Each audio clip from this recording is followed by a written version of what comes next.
माधव सिंधु मैं बार बार तव पाद पयोज बंधु। अहिंसा परमो धर्म के महावीर भगवान के संत शिरोमणि आचार्य गुरुवर श्री विद्यासागर जी महाराज की 3 कामना करोड़ में निराजे होगी।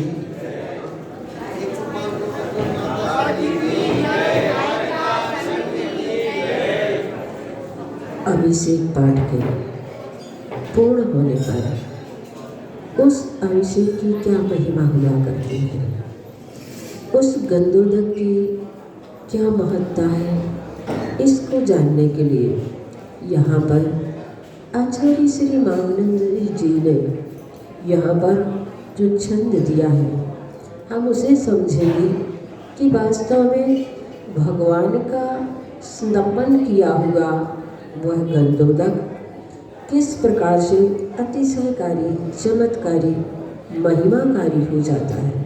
इस छंद में आचार्य श्री के द्वारा जो संस्कृत में छंद दिया गया है, पहले हम उसका शुद्ध उच्चारण करेंगे, फिर उसका अर्थ समझेंगे। मुक्ति श्री वनिता करोदक मिदम पुण्यंकुरोत्पादकम नागेंद्र त्रिदशेंद्र चक्र पदवी राज्याभिषेकोत्कदकम सम्यक ज्ञान चरित्र दर्शन लता समृद्धि संपादकम कीर्तिश्री जय साधकम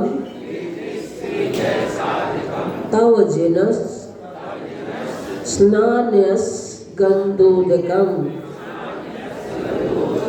मुक्तिश्री वनिता करोदकमिदं पुण्याकुरोत्पादकम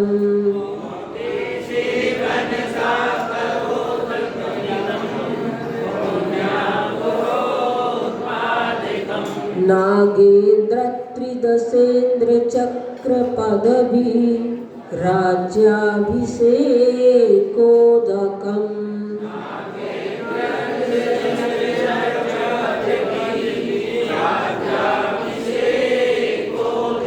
सम्यज्ञान चरित्र दर्शन लता समृद्धि संपादकम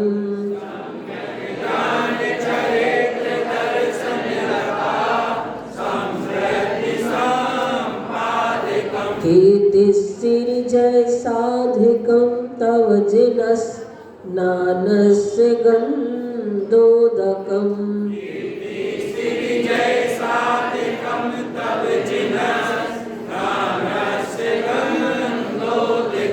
सभी लोग एक साथ इसका उच्चारण करेंगे।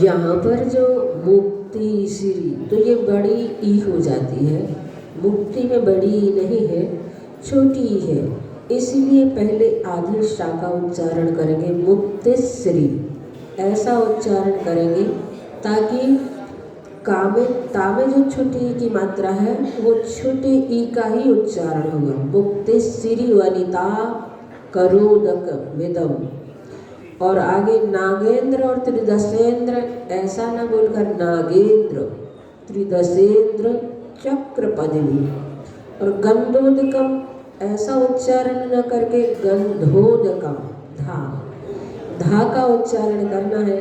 अधिकांश हमारे उच्चारण में दा का उच्चारण आ जाता है, गंध उदकम सुगंधित जो जल होता है उसका उच्चारण करना है। तो गंधोदकम ऐसा हम उच्चारण करें। अब हम इसके अर्थ को जानेंगे।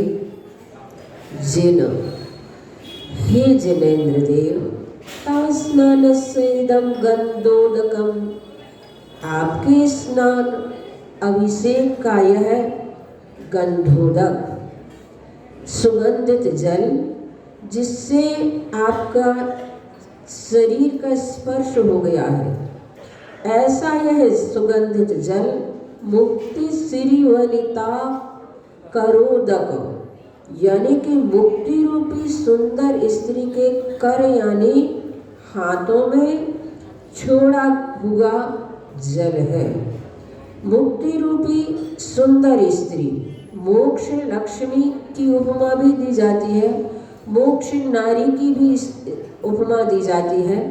तो यहाँ पर कहा जा रहा है मुक्ति रूपी सुंदर स्त्री के हाथों में छोड़ा हुआ जल है, जो कैसी विशेषता को लेकर के है? पुण्यांकुरोत्पादकम, पुण्य रूपी अंकुर को उत्पन्न करने वाला है। और जब अंकुर पुण्य रूपी होंगे तो फसल भी उसी प्रकार की उत्पन्न होगी। मतलब कहने का ये मतलब है कि भगवान का अभिषेक, भगवान का गंधोदक हमारी जिंदगी में पुण्य की वृद्धि करने में कारण बनता है। कई बार हमारा पुण्य तो तेज होता है, पर उसमें एक छेद होता है, जिसके कारण से हम जो अभिलषित वस्तु की प्राप्ति करना चाहते हैं, जो हम कार्य करना चाहते हैं, उसमें हमें सफलता प्राप्त नहीं होती है। इसलिए आचार्य भगवान कहा करते हैं पुण्य को गाढ़ा करो। अगर हमें अपने कुछ पुण्य कर्म की वृद्धि करना है तो हमें अपने पुण्य को गाढ़ा करना होगा। इसलिए यहाँ पर कहा जा रहा है कि भगवान के अभिषेक करने से, भगवान की पूजन करने से, भगवान के दर्शन करने मात्र से नागेंद्र त्रिदशेंद्र चक्र पदवी राज्याभिषेकोदकम, धरणेन्द्र, नागेंद्र का मतलब होता है धरणेन्द्र, और त्रिदशेंद्र यानी कि देवेंद्र, और चक्र पदवी यानी चक्रवर्ती का राज्याभिषेक प्राप्त कराने वाला जल हुआ करता है। गंधोदक सामान्य जल नहीं है, वह गंधोदक ऐसा विशेष जल हो जाता है, ऐसा अतिशयकारी महिमाकारी हो जाता है, जिस गंधोदक के माध्यम से हमारे जीवन में धरणेन्द्र, देवेंद्र और चक्रवर्ती जैसे पद को प्राप्त कराने में कारण बनता है। हम भले ही उसकी अपेक्षा न रखें, कामना न करें, लेकिन फिर भी उसका पुण्य ऐसा अंकुरित होता है, ऐसा फलित होता है कि वह हमारे लिए स्वतः ही स्वयं भी इस प्रकार के पदों को प्राप्त कराने में वह भगवान का जल गंधोदक हुआ करता है। इतना ही नहीं, कहा जा रहा है सम्यक ज्ञान चरित्र दर्शन लता समृद्धि संपादकम, वह गंधोदक, वह अभिषेक भगवान का हमारे जीवन में सम्यक ज्ञान, सम्यक चारित्र और सम्यक दर्शन रूपी लता की वृद्धि को कराने में कारण होता है। सम्यक दर्शन तो चारों गतियों में प्राप्त हो सकता है, चारों गति के जीव सम्यक दर्शन प्राप्त कर सकते हैं, लेकिन सम्यक ज्ञान और सम्यक चारित्र, सम्यक दर्शन जैसे ही प्राप्त होता है तो ज्ञान तो अपने आप ही सम्यक ज्ञान हो जाता है। उसके लिए हमें प्रयास और पुरुषार्थ नहीं करना पड़ता, लेकिन सम्यक चारित्र के लिए हमें प्रयास करना पड़ता है। सम्यक चारित्र के लिए हमारे लिए बहुत पुण्य की आवश्यकता होती है। सम्यक चारित्र ऐसे ही प्राप्त नहीं हो जाता है। सम्यक चारित्र के लिए तभी वह हमें प्राप्त होता है जब हमारी जिंदगी में चारित्र मोहिनी कर्म का क्षयोपशम हो, तब कभी हमारे परिणाम उस सम्यक चारित्र के बनेंगे। निमित्त भी हमें बहुत मिल जाते हैं, लेकिन जरूरी नहीं है कि हमारे परिणाम भी बन जाएं उस सम्यक चारित्र को ग्रहण करने के लिए। लेकिन यहाँ पर कहा जा रहा है, जो भगवान की निकटता प्राप्त करता है, जो भगवान का अभिषेक करता है, जो भगवान के गंधोदक को अपने माथे पर लगाता है, वह गंधोदक ऐसा महिमाकारी होता है कि हमारे जीवन में सम्यक दर्शन और सम्यक ज्ञान के साथ साथ चारित्र की भी वृद्धि होती है। और ऐसी चारित्र की वृद्धि के लिए बहुत बहुत सातिशय पुण्य की आवश्यकता होती है। जरूरी नहीं रहता है कि हमने सम्यक चारित्र ग्रहण कर लिया तो जिंदगी के अंतिम समय तक हमारे जीवन में वह वैसा ही बना रहे। कई बार तो पता नहीं ऐसे कर्म के बादल आ जाते हैं जो वाकई में हम जिस अच्छे से उस चारित्र को पालन करना चाहते हैं, लेकिन ऐसे तीव्र कर्म के उदय हमारे सामने आ जाते हैं कि हम निर्दोष उसका पालन करने चाहते हुए भी नहीं हो पाता है। जैसे कि आचार्य समंत भद्र स्वामी ने बहुत ही उत्साह से, और ऐसे आचार्य थे जो दार्शनिक थे, बहुत ही उनके अंदर वह ज्ञान था, प्रभाव न करने में बहुत समर्थ थे, लेकिन ऐसी भस्मक व्याधि उनके जीवन में आ गई कि चाहते हुए भी अब संयम उनका नहीं पल पा रहा था। तो इसके लिए कहा जा रहा है, भगवान की भक्ति ही हमारे जीवन में उस सम्यक दर्शन, सम्यक ज्ञान और सम्यक चारित्र रूपी लता की वृद्धि करने में कारण बनता है। इसलिए तीर्थंकरों के जीवन में जो चारित्र होता है, वर्धमान चारित्र वाले होते हैं। उनके जीवन में वह चारित्र उन्होंने तपस्या के माध्यम से हासिल कर लिया है जो बढ़ता ही चला जाता है, बढ़ता ही चला जाता है। तीर्थंकर जो होते हैं कभी हीमान चारित्र को प्राप्त करने वाले नहीं होते हैं।